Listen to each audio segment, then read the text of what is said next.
And so I really do see the relationship between, exercise and prolonging my life as a parent. Gene is a public school superintendent. He's also getting his doctorate, and he's a devoted dad. Well, I think my daughter definitely, she enjoys soccer and gymnastics. And so I think definitely she inherited the interest in doing things physically. He's also a devoted son. But I can count on every morning my dad will text me to say good morning, which is one of those things I think that it can be easy at times to take it for granted. A lot of love in Gene's family across the generations. He's inherited that deep commitment to family and also an understanding of his elevated risk for diabetes, which does have a strong genetic component. So my grandfather, developed type 2 diabetes. My father was diagnosed with type 2 diabetes in the last 5 years. My dad is now 70. And 4 or 5 years ago, my doctor started talking to me about my A1C level going into the range where you have to be concerned about diabetes. Gene's Odyssey this episode. Like millions in North America, Gene has pre-diabetes. That means he has elevated blood sugar or A1C levels. It's the precursor to diabetes. It's a major warning sign. So Gene's working to manage a disease he doesn't yet have. You're listening to My Body Odyssey, a show about the rewards and challenges of leading an active lifestyle. I'm Robert Pease. I'm Valerie Wences, and not unlike most of us, Gene has to be careful about what he eats and drinks, while also finding time to exercise, be there for his family, and get good grades in his graduate program. Well, you know what? I'm maybe going to take some time away from doing work to do this bike ride, but ultimately it's going to make me a better employee, it's going to make me a better student, it's going to make me a better husband, it's going to make me a better parent.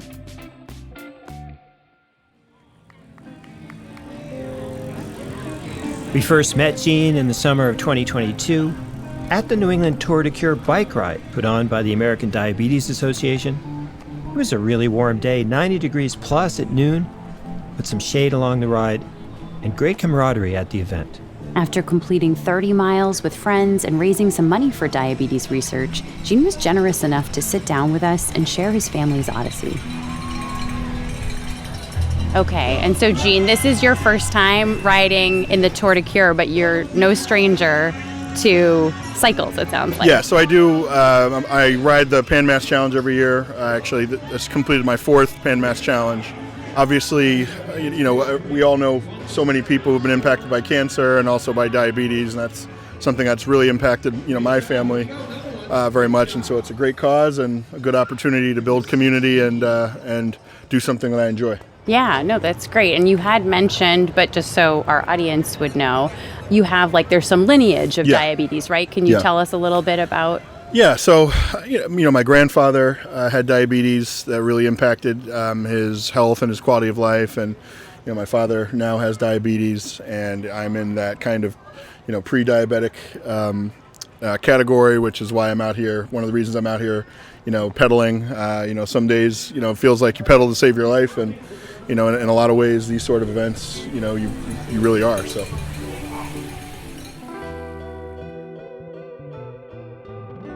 There's so much at stake in Gene's Odyssey, but it's not immediately or obviously at stake. In his prediabetes condition, Gene has no symptoms, and that poses a special challenge.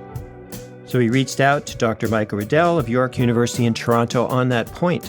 He was so insightful on a previous episode that featured Iron Woman Diane, a triathlete with type 1 or juvenile diabetes. And Dr. Riddell himself has type 1 diabetes. He's also a leading authority and researcher on diabetes and exercise. Prediabetes doesn't have a lot of signs or symptoms. There are some clues based on family history of diabetes and a little excess weight gain and inactivity. But other than that, it's a pretty silent condition that doesn't give any overt signs or symptoms, like no link with really fatigue or frequent urination, or no link with really anything. So there's a lot of people, maybe 30 to 50% of the population, walking around with prediabetes in the age group, after age 40, basically. A silent condition, which can suddenly develop into a much more serious one. We called Dr. Sheri Colberg, another widely published and consulted expert on diabetes and exercise. Dr. Colberg, like Dr. Riddell, has type 1 diabetes. We asked her specifically about Gene's situation. Given that you said that his A1Cs have already been elevated, yes, he's certainly at higher risk, but there is a lot that he can do, and you always got to keep sight of that. It's not inevitable, especially if there's a family history. A few months after that tour de cure, we also reached out to Gene to discuss how he's doing with his motivation, with his diet and exercise, and with those stealthy blood sugar levels. You had this really great comment when we were at the event. You said some days you feel like you're pedaling to save your life. Mm-hmm. And in a lot of ways, you said at these events, you are. Can you expound on that a little bit? Yeah. Your body's the only one you're going to get. I mean, one of the things I've learned in the last couple of years is that cellulose and fat tissue is biologically active, right? And so the more of it you have, the more of it that can impact your body chemistry and your organs, right? The idea of it being a comorbidity means that it makes other things more likely to be acute. Gene was a biology teacher before becoming a school superintendent, so he has that deep science background. He understands the risks associated with elevated blood sugar involve not just diabetes, but also some forms of cancer. Again, Dr. Riddell. Not all cancers are linked to blood sugar control, but many of them are, and many of them are also linked to central obesity. Unfortunately, cancer cells love high blood sugar levels. They feed off of it. So it's a disease cluster that we know can be profoundly influenced by our behaviors, profoundly. Now, you can't eliminate all cancer risks in your life, but you can reduce your risk, your relative risk, if you are more physically active and you have a lean body mass. Absolutely. Again, so many people, tens or even hundreds of millions across the world, have elevated blood sugar levels and could stand to benefit from being more active. But they may not know that their blood sugar is elevated. In other words, they can have a high risk for diabetes, an elevated risk for cancer, but they don't even know it. It's so frustrating that people don't know that they have prediabetes. There really are not overt symptoms. And you have to have either a heightened awareness yourself about the condition, and many people have never even heard the term before, prediabetes. They don't know what it really means.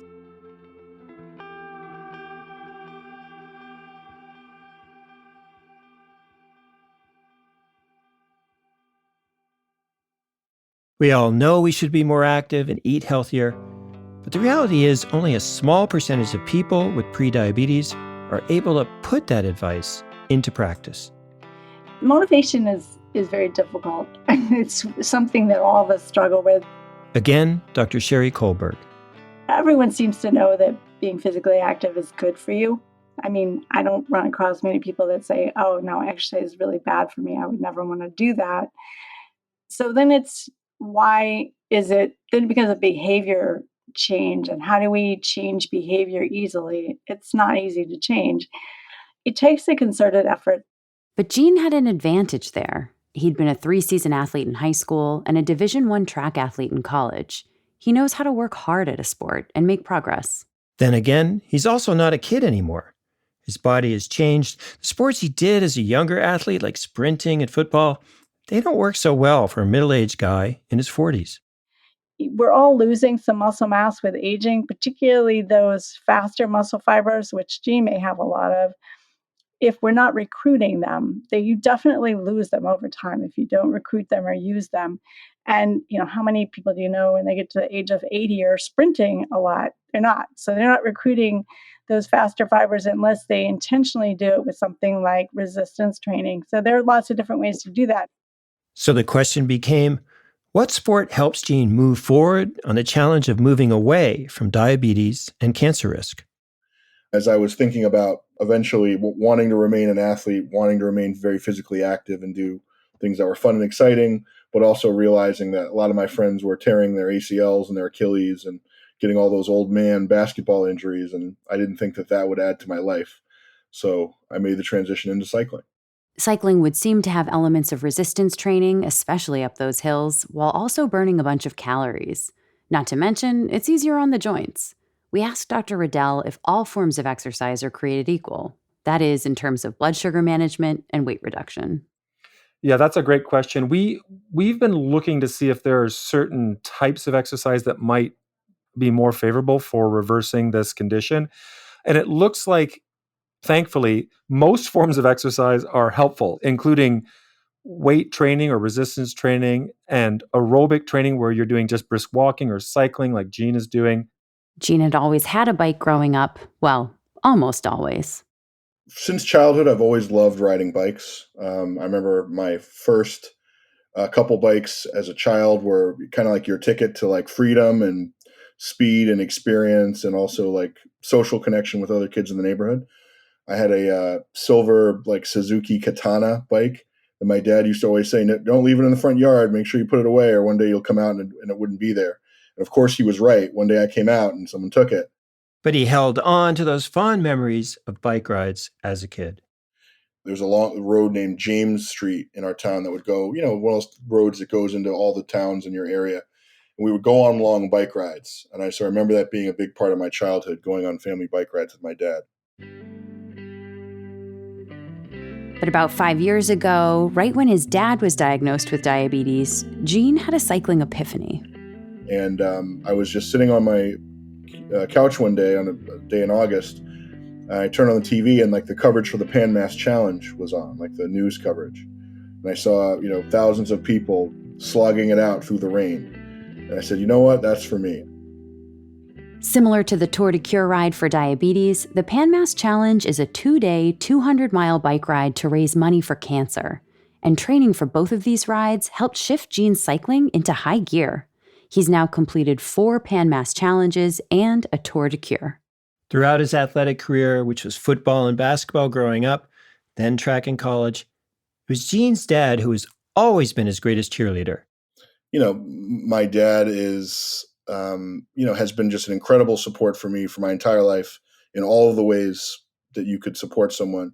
I think particularly in my athletic endeavors. I mean, I never wanted or needed for an opportunity to join a league or to have a class or to have a lesson or to have any equipment, that I needed. I always had basketball shoes and receiver gloves for football.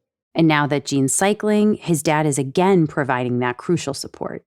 And so when I bought my bike, my dad bought me carbon wheels, which are, they're lighter. And when you're trying to pull 300 pounds up a hill, every bit of weight you can take off the bike matters. And so the whole time I've been riding, I've had these like super durable, super light racing wheels, that my dad got for me. As a dad himself, Jean's purchased bikes for his own daughter. He's trying to pass along the tradition of the family bike ride.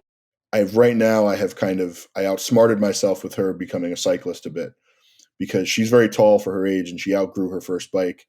And so we got her second bike and I was like, you know what, rather than getting her the second bike that she'll outgrow, like let's get her because she's tall enough for like the third bike, the one that will have the handbrakes. And that's pretty much parenting right there. Doesn't exactly go as planned. She had a little bit of a crash. And so she did not ride the bike at all this summer, not even once. She did no bike riding, which to me was a major setback. So one family cycling project on hold, but not Jean's cycling. That's now gone year-round. 2 years ago, he purchased a Peloton for the colder months, the rainy days. Busier times, he can't get outside for a ride. So before I had the Peloton, you train really hard for cycling, spring, summer, fall, and then the winter time, you kind of, become less active. Having the Peloton has really allowed me to remain active and to work out before I go to work, or sometimes if I'm watching football, I watch football while doing a ride. Over the years of cycling more regularly and watching his diet, this effort has begun to add up to an important reduction. One of the reasons that I'm so passionate about cycling is it is a hobby, it is a pursuit, but the training for, the Pan Mass Challenge and the Tour de Cure and other cycling events has actually, enabled me to, to make some progress. And so my last couple of annual physicals, my A1C has been trending in the correct direction, which is down. We asked Dr. Riddell, how unusual is it to make this kind of progress? And does this mean Jean has cured his pre-diabetic condition? No, well, you can definitely improve your body composition and your blood sugar levels and insulin sensitivity. And in the back of my mind, I don't like to use the word cure because the person's probably always at heightened risk.